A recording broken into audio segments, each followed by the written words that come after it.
This episode of the Old Dawg's REI Network is brought to you by Mino Studio.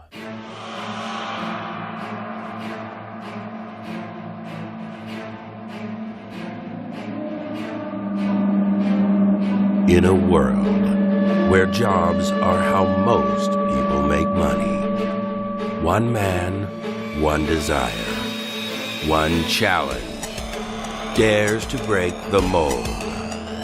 Welcome to the Old Dawg's REI Network, where we don't work for money. Money works for us. Coming soon. Viewer discretion advised.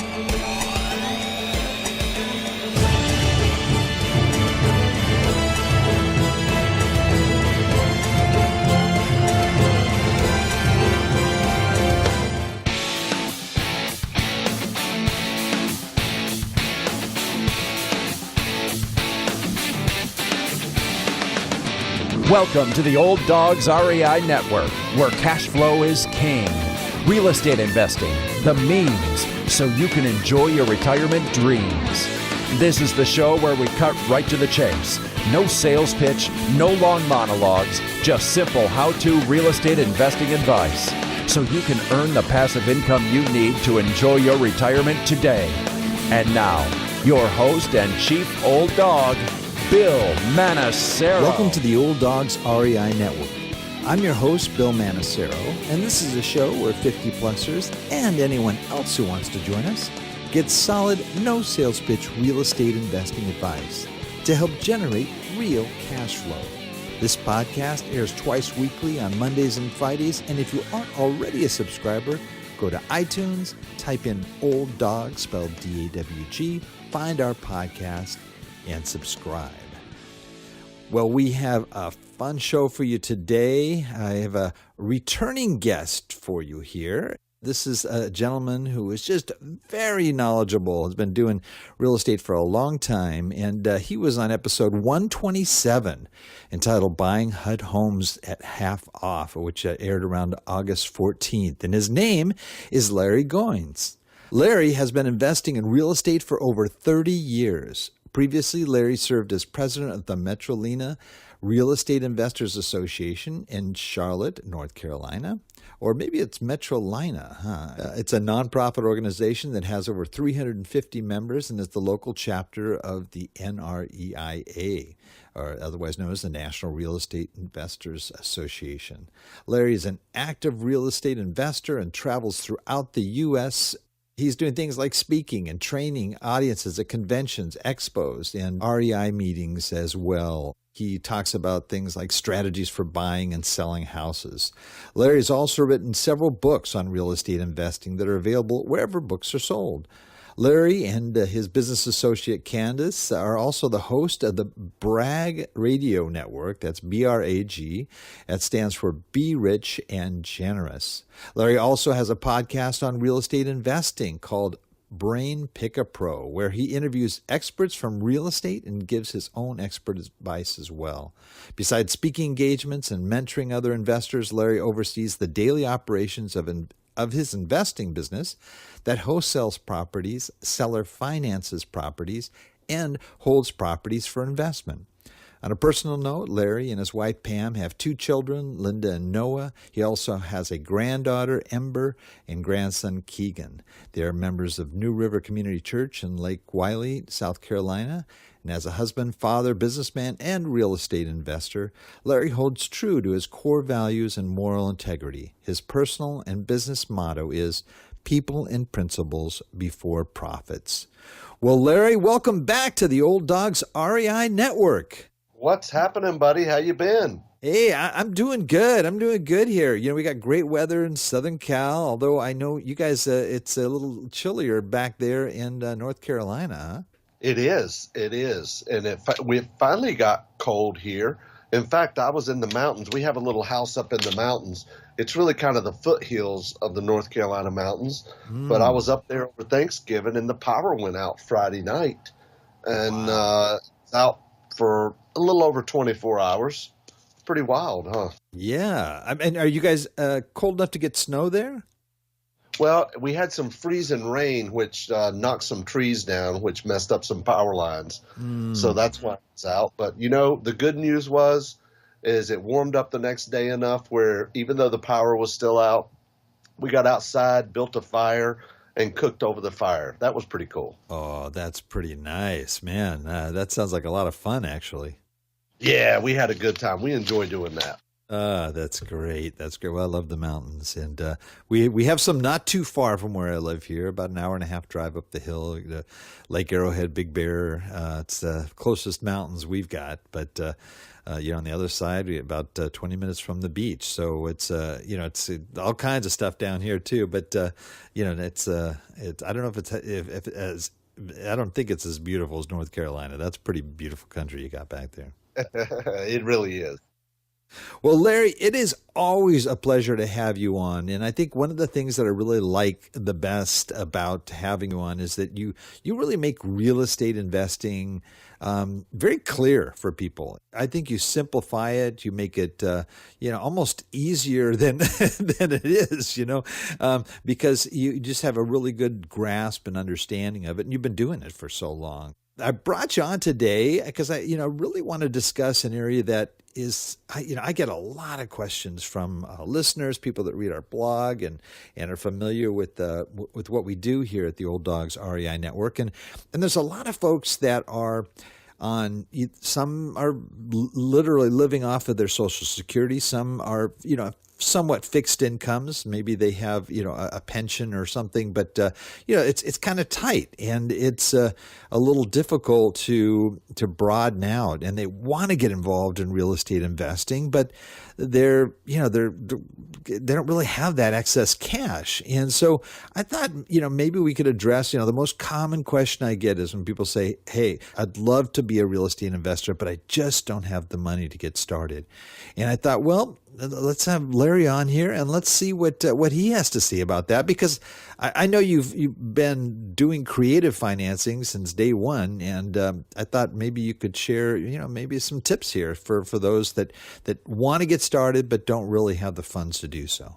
Absolutely, I would be glad to. First thing I want to address is you mentioned about a lot of people say they'd like to get started in real estate investing. Well, there's real estate as a business and there's real estate investing. Real estate as a business is buy, sell, buy, sell, buy, sell, generating a check for $10,000, $20,000, $30,000, $40,000 or more. And then there's real estate as an investment where you're going to buy and you're going to hold long term. And I'm going to share with you on today's episode many ways you can do both with none of your own cash. God, that's great. Well, I know you do both, right? You're both, you're even day trading, which hopefully you'll talk about a little bit later too. So you're very active there, but you also have some properties that you're holding as well, right? Absolutely.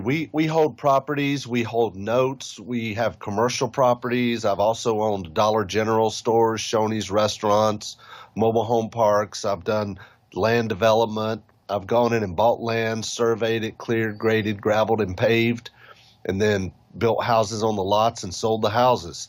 So I've done just about everything in the last 30 plus years that I've done real estate.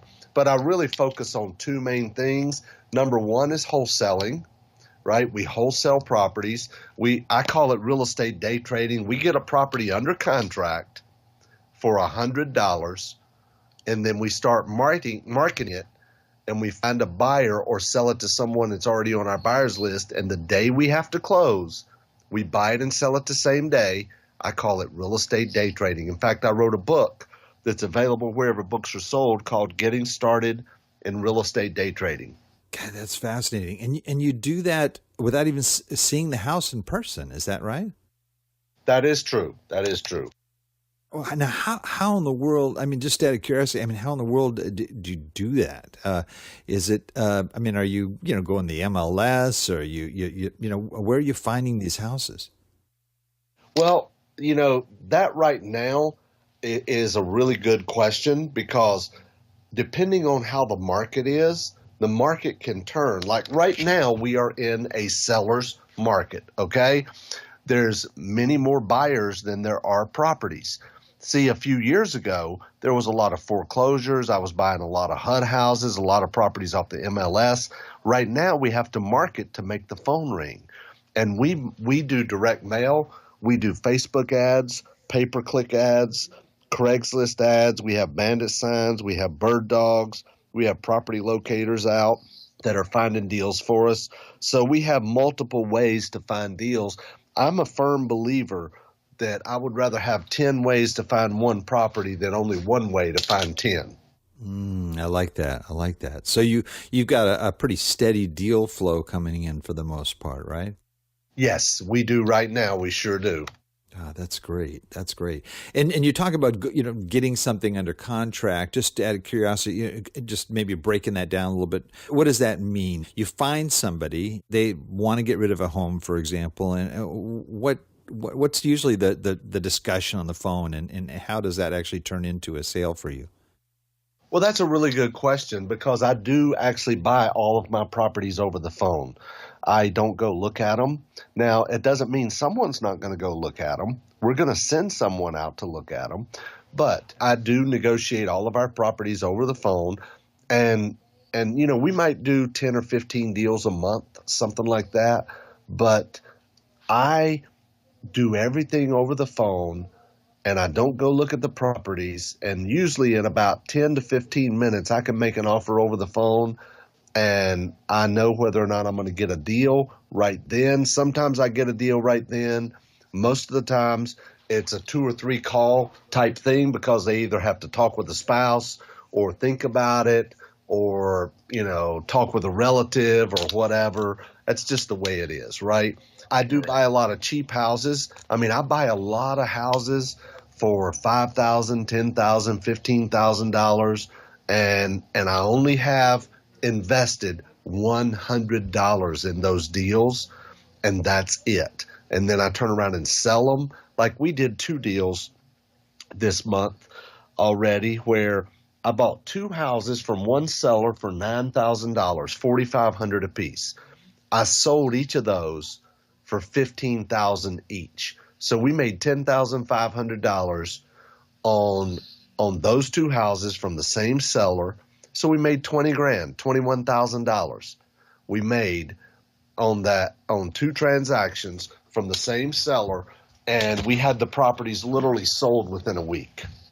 Gee whiz. So what's the $100? Because I kind of get, okay, you find somebody that has a need, you find a buyer right on the other end, and then you get sort of the markup between, right, the selling price and what the buyer pays for the house. Is that correct? I'm basically, it's a term called wholesaling. So I get the property under contract for say $10,000. And then I go out and I market the property and I find a buyer to pay me $20,000 and I make the difference. Gotcha. So your arrangement with that person is what? I'll find you a buyer for your home. No. Okay. So, yeah. Maybe tell me a little bit about how that conversation goes. Yeah. If I was telling them I would find them a buyer, then I'm acting as an agent and I must be licensed. I am telling them I will buy their property and I get their property under contract in my company name with $100 earnest money deposit. And then I have a buyer's list, or I start building my buyer's list and marketing the property, and I find a buyer to buy it from me.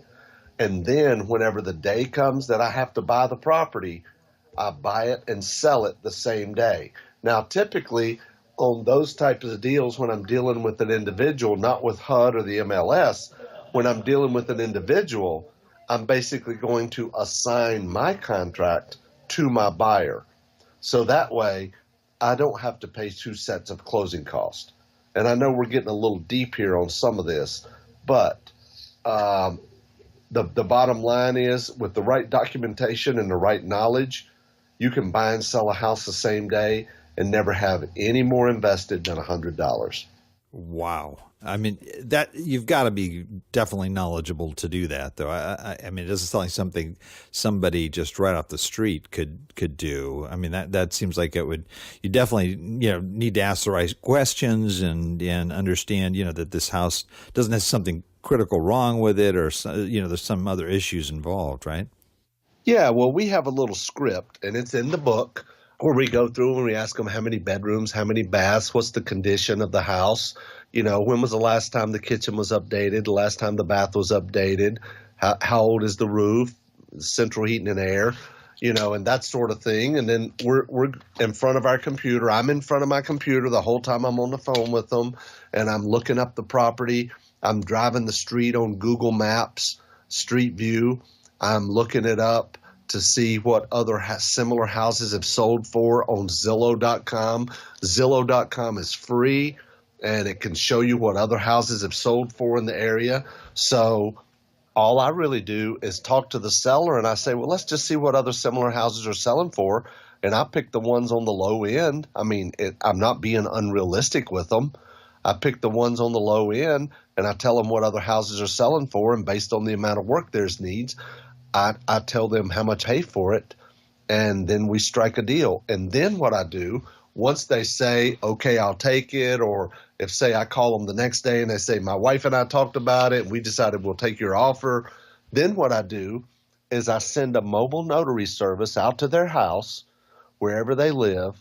I don't care if the house is in North Carolina, but they live in Dubuque, Iowa. I can have a mobile notary out there this afternoon to get the contract signed, and then we move forward toward closing. Wow, that's amazing. It's amazing that you can do that. I mean, with I guess technology, it makes it a lot easier to be able to at least do a pretty good assessment. Does your contract, though, allow for things that you can't really see necessarily? Should you buy something and you find out, oh my goodness, this thing is sliding down a hillside or something? Yeah, well, see, we're on the East Coast. I don't have to worry about that as much as you do. But yeah, we've got earthquakes that'll move us into the ocean here. Right. No, seriously, I really don't have any contingencies because it's $100 deposit, right? And I've already negotiated a deep discount, right? And so if I have trouble selling the property, if I can't sell it, I just walk away and all I lose is $100. That's it. But it's very rare I have to walk away from a property. Right. Wow. So it sounds real. I mean, also just real. Since you're not doing any rehab, I mean, you may be selling it to someone that does rehab it, but you're not. I mean, you're really just you're just making the connection, and from that, you've got this great profit that sounds like you could do a few of those things in a week. You do really well. Gee whiz. Yeah, well, we probably average around $10,000 to $12,000 per deal. Now, sometimes we might buy one and we only make $5,000. Sometimes we'll buy a property and we'll make $20,000. But an average, probably $10,000 to $12,000. But yeah, I don't rehab the properties. Our buyers are either buyers who are going to fix it and flip it, or they're going to fix it and rent it out, or they're going to fix it and move into it, right? Those are our buyers. Now, sometimes we get properties from landlords. They're just tired landlords. They might own one or two or three properties, and they basically have tenants in them already. They're rented out. So we're going to just buy them and then turn around and sell them to another landlord that wants to acquire more properties. Gotcha. Well, let's take a scenario, for example. You have somebody who, okay, they want to get started, and they just don't know really where to get started. If you had, let's say, somebody that came to you that maybe it's even a relative that's on Social Security, they're older, and they're really interested in getting started, and again, they don't have the funds. What advice would you give that person right off the cuff? Quite frankly, the lowest barrier to entry in getting started is what we've been talking about, is wholesaling, right? It's the Gotcha. lowest barrier to entry. And that's what my book, Getting Started in Real Estate Day Trading, talks all about. And if you'd like, I'll send you a digital copy and you can put it on your page and then people can download it right from your website. How about that? That would be fantastic, Larry. That'd be awesome. Awesome. I'll email you a digital copy of it and send it out to you so that way you can share it with your listeners. That would be great. That'd be great. Well, just again, just kind of taking this scenario, what would you say are sort of first steps? I mean, reading the book, maybe getting some education, definitely sounds like it'd be a good, smart first step. But then what does it look like in sort of moving into the first deals? Well, the first thing you have to do is pick a market, right? And I suggest. I do everything virtually. I was virtual investing before the term virtual investing came along, right? I used to say I do all my business by phone, fax, FedEx, email, and internet. We don't even use FedEx or fax anymore, right? It's all digital signatures, and you don't even need FedEx anymore, right? Wow. Everything's done electronically. Mm-hmm. But the first thing you have to do is pick a market. And I tell people to pick a market, and I've got specific strategies that I use to pick a market. Like you're out in Southern California, even though you live there, I mean, you're out there where the prices look like phone numbers. It's intimidating to somebody, especially brand new, right? Mm-hmm. So I want somebody to pick a different market that's not a hot market, that's not a market where everything's on fire, where there's multiple bids that are raising the price and they have people fighting over the same deals. I would pick a market maybe in the South or the East or, Southeast or Midwest or somewhere like that, Indiana, Illinois, Ohio, Pennsylvania, or Arkansas, Tennessee, Alabama, Georgia, the Carolinas, some of those areas where you can find properties pretty cheap because it's much easier to sell cheaper houses than it is very expensive houses, right? Because most of our buyers are cash buyers. And I've noticed whenever our sales prices get over $50,000, it's much more difficult to sell a property. So what's kind of your key price point for your houses that you're looking at? Well, I like to buy houses for 10, 20, 30, 40,000 and sell them for 20, 30, 40, 50,000. Gotcha. Okay. We buy a lot of properties that are 15,000. We'll sell them for 25 or 29.9, something like that. In fact, I just had some students here in my office going through some of our high level training. And when they come to my office, I get all their marketing set up for them. And then when they go home, their phone starts ringing. And literally, now this doesn't happen often, okay? This is not normal. But the very first person that called from their direct mail, they bought 2 houses from that one person. One, they got under contract for 11. The other one, they got under contract for 15. They found a local boots on the ground person to go out and take pictures of the property. When they got the pictures back, they contacted me and I helped them renegotiate the deal. Well, I told them what to do. They renegotiate the deal down to $15,000 for both properties, $7,500 apiece. And now they're in the marketing stage. So they're marketing the properties to local landlords, local investors who want to buy cheap houses and rent them out. Wow. So first question comes to mind here is you talked about you set them up on a system so that they start getting these calls. What does that mean? It just means that I help them get their marketing going, build their sellers list, get in touch with the mail house, get their bandit signs ordered, get their phone numbers set up, get their CRM going, get their website set up. Now, you don't have to have all this stuff to get started, but these high-level clients, when they get to that level, they're going to invest some money in their business system. So, they have a website, they have a CRM, and really all you really need is a phone number and to get some direct mail going. and that's it. And then answer the phone. And how many pieces do you have to mail out to really start getting a good response in terms of callbacks? Well, direct mail typically as a general rule, direct mail has a 1% response rate. So if you mail out 1,000 and you get 1% response, that's 10, right? So, and you might have to talk to 15 or 20, maybe even 30 people to get a deal, just depending on the list and the list criteria and what we're typically mailing to. Now, there's a lot of different list criteria, and we go over this in the book as well. There's a lot of list criteria like absentee owners. In other words, someone who owns a property but they don't live in the property. Then there's probate, there's inherited, there's delinquent taxes, there's code violations. There's a lot of different types of lists that you can buy and then mail to those people. And most of those are, I shouldn't say most of them, but a lot of them don't want the property for some reason or another.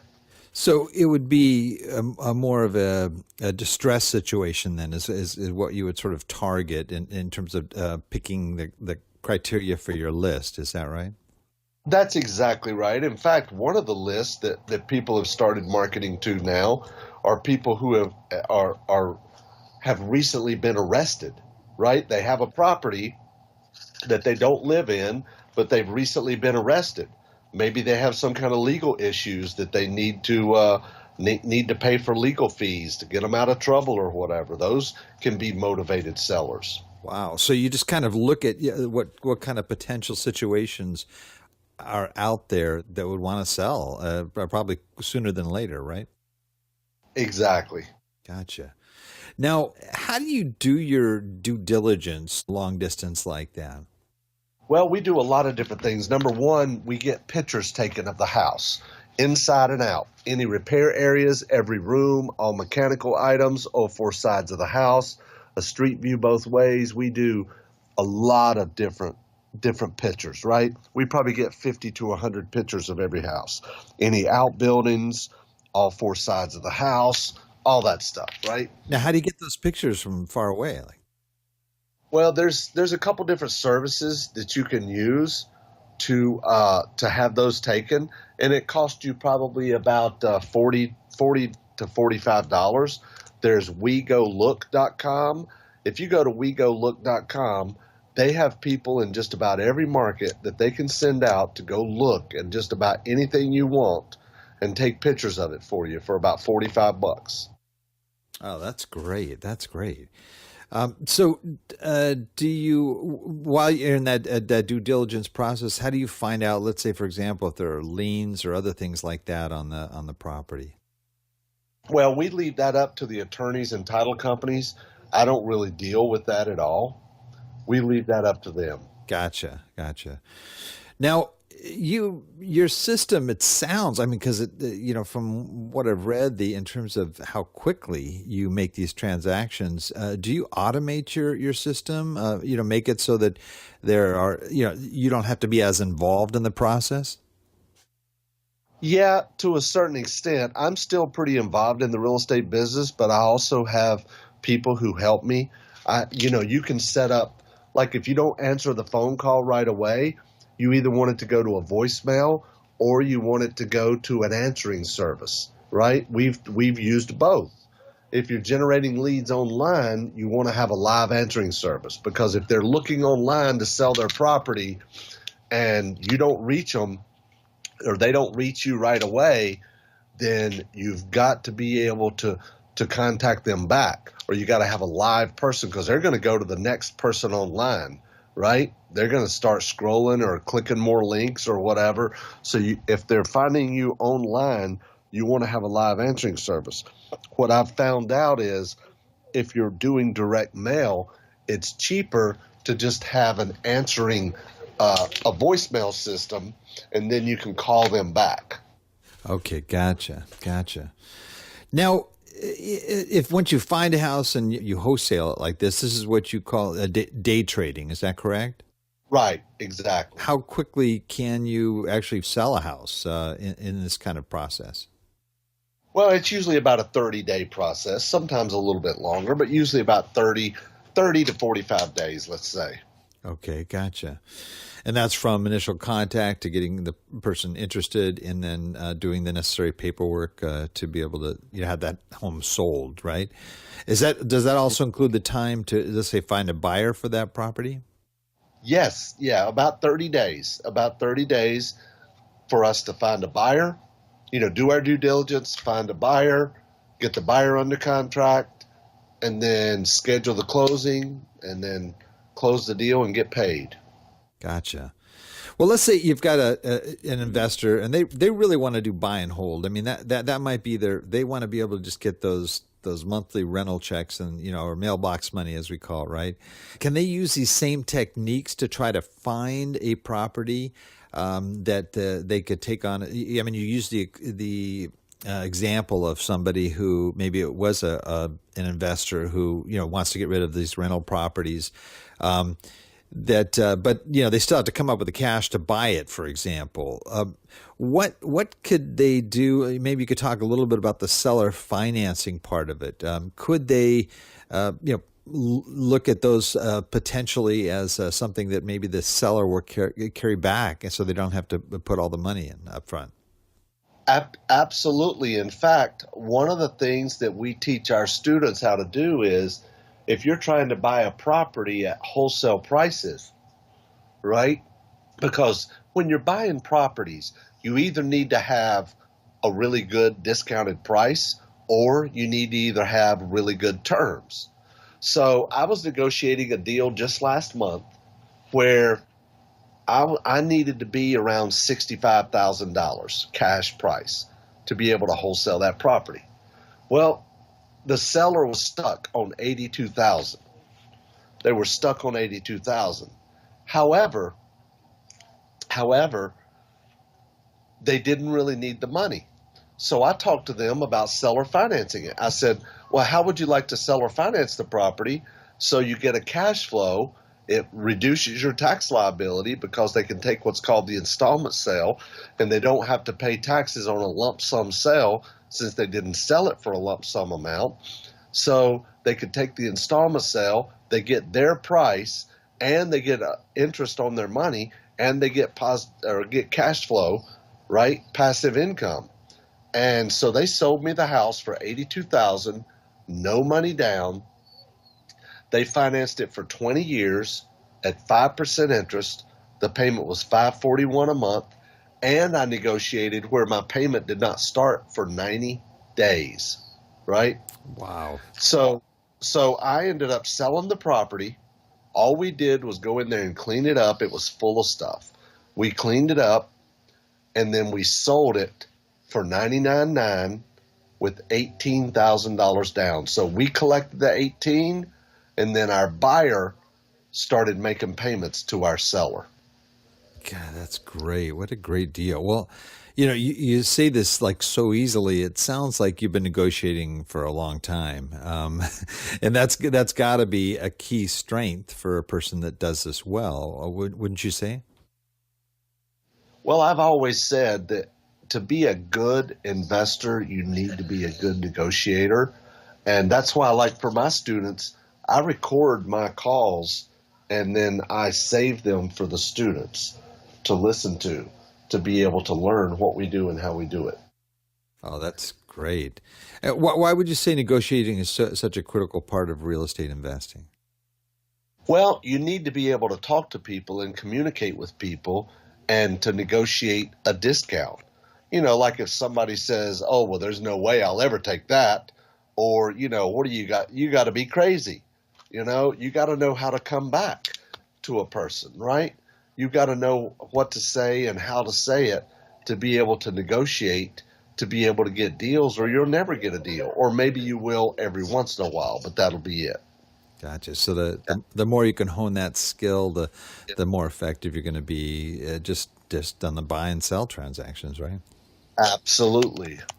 So Somebody starting off, for example, do you have folks that, for example, they say, okay, I don't have the cash, but if I can learn wholesaling, I can start to turn, some houses, get some income in with that, those lump sums that I'd receive. I can use those to purchase some of the rental properties. Do you have folks Sure. that kind of do like both? They're kind of, building up their portfolio while they're, wholesaling at the same time? Absolutely, we do. Absolutely. We have a lot of people that, they're wholesaling properties. They'll wholesale two, keep one. Wholesale two, keep one, for example. That sounds like a great idea. And Yeah. I'm here in California. There's not a lot in my neighborhood that I'm like you said. The prices look like phone numbers. Right. Foreign phone numbers. But I can do this any place in the country, and still be able to have this business going on an ongoing basis. Is that correct? That's exactly. In fact, that's the tagline of the book: How to Buy and Sell Houses Anywhere.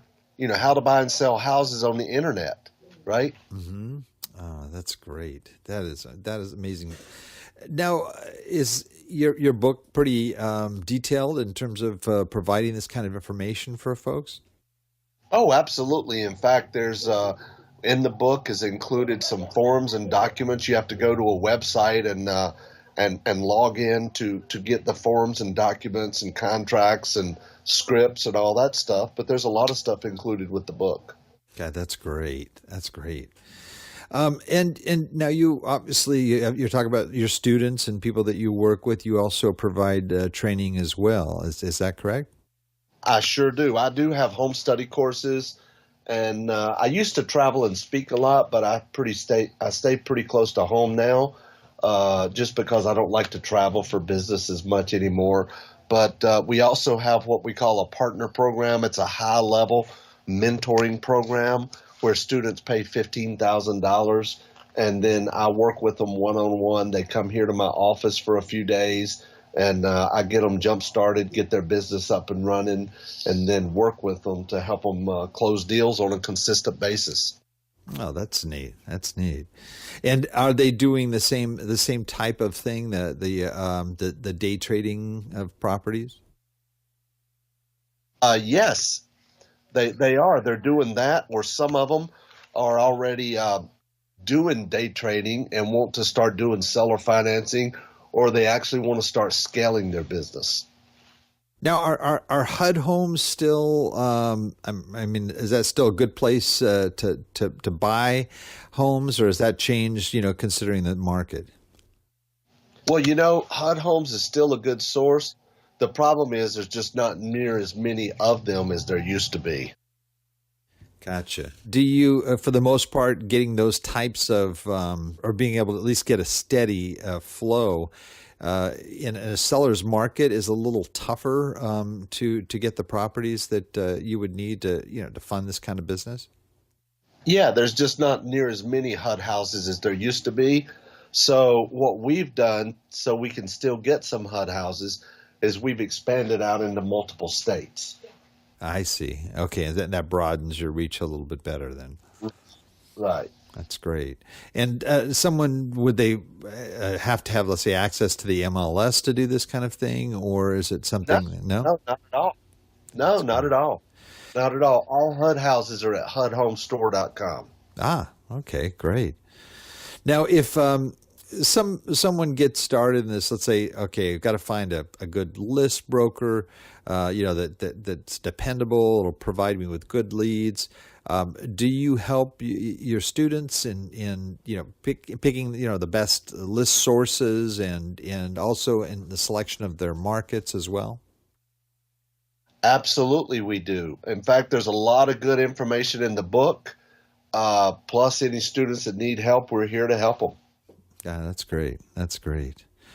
Well, Larry, this has been fantastic. A lot of great information here for our listeners, and I think I think people can see how you can actually get started, even if you don't have the funds to do it, just by learning that thing called wholesaling and being able to do it well to generate the kind of cash so that you could go into rental properties or whatever you might want to in real estate investing, even commercial side. So I think there's some great information here, and I'm sure there's a lot of folks that are going to be clicking on that link in our show notes here for the free book. That's very generous of you. Thank you. Oh, you're very welcome. I think it will be a great place for people to get started. Whether they have money or not, they can get started. Whether they have credit or not, they can get started there. And whether they have experience or not, they can get started right there. Just start from where you are right now and then grow from there. That's great. Well, I'm sure there's some folks too that would love to find out more about you and what other things you're doing as well. What's sort of the best way for folks to find out about Larry Goins? Yeah, the best place is to go to my website, LarryGoins.com. We have free webinars, we have free training, all kind of stuff, right? Oh, that's great. That's great. Fantastic. Well, good, Larry. This has been fantastic. Good information, good stuff that I think people can take with them. And if, of course, they want to find out more, they can contact you or go to your website. I love that you have free training videos there. That's awesome. So people can pick up some more information there as well. Well, Larry, gosh, I can't thank you enough for being on. We do have a tradition here, of course, because you were on the show before, but we'd love, you're from North Carolina, got a lot of hound dogs out there, and I think you could give us another great closing hound dog howl. So, Well, I'm a little under the weather. I got a cold right now, but I'll try. Oh, no. Okay, well, give it your best. Oh, oh, oh, All right. Oh, man, sorry about that. Didn't mean to put you through that with a cold here, but hey. It's okay. It's all good. Well, great. Well, thank you so much for being with us, Larry. I really appreciate it. Thanks a lot for having me. And guys, if you're out there listening, go out there and take some action. I don't care if you're on a fixed income. I don't care what your situation is. You can start from where you are right now. Get the book, download the forms, reach out to me if I can help you with anything. Great. Well, thank you so much, Larry. And I also want to thank all you Old Dog listeners out there that for joining us today. I know there's a lot of other things you could be doing right now, but the fact that you've taken the time to join us means a lot, and we greatly appreciate it. And please note everything we talked about here and some of the links that Larry mentioned, especially the free book, can be accessed in our detailed show notes on the Old Dogs website at olddogsreinetwork.com/blog. And look for the episode with Larry Goins. Well, that's the show for today. Remember, cash flow is king and real estate investing the means. Until next time, keep moving forward, and may God bless. Thank you very much for visiting the Old Dawg's REI Network. We would greatly appreciate if you would stop by iTunes and let us know what you think of the show. We would love if you could subscribe to the podcast, give us a 5-star rating, and write a review. The more ratings and reviews we receive, the more visible the podcast will be to others. Thank you.